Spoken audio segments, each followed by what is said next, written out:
Tout de suite, soyons clairs, la culpabilité ne vient pas de Dieu. Si nous nous sentons coupables, il existe deux possibilités. Soit nous avons une part active dans ce qui nous arrive, et la démarche que Dieu nous invite à faire est se repentir et demander pardon. Soit nous n'avons rien fait dans ce qui nous arrive, et la culpabilité vient du malin afin de nous déstabiliser et surtout de nous éloigner de Dieu.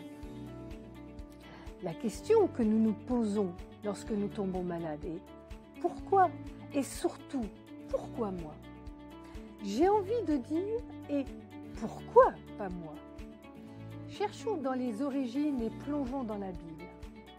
La maladie est entrée dans notre monde au tout début de la création, lorsque Adam et Ève ont commis l'irréparable en mangeant le fruit défendu.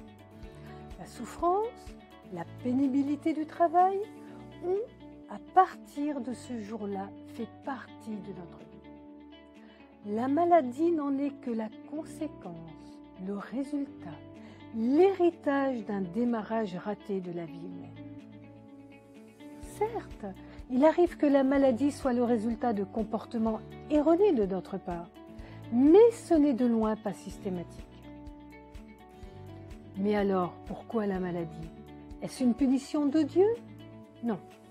Dieu n'a pas des projets de malheur pour nous. La souffrance, la maladie sont non seulement, comme je viens de le dire, notre héritage, mais elles ont aussi comme rôle de nous permettre de faire une pause dans notre vie.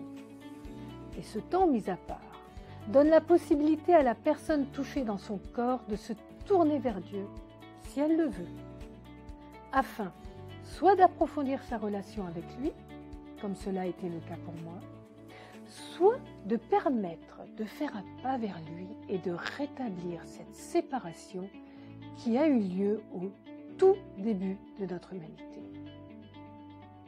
Dieu, dans sa bonté infinie, n'inspire qu'à une seule chose, se réconcilier avec l'humanité tout entière.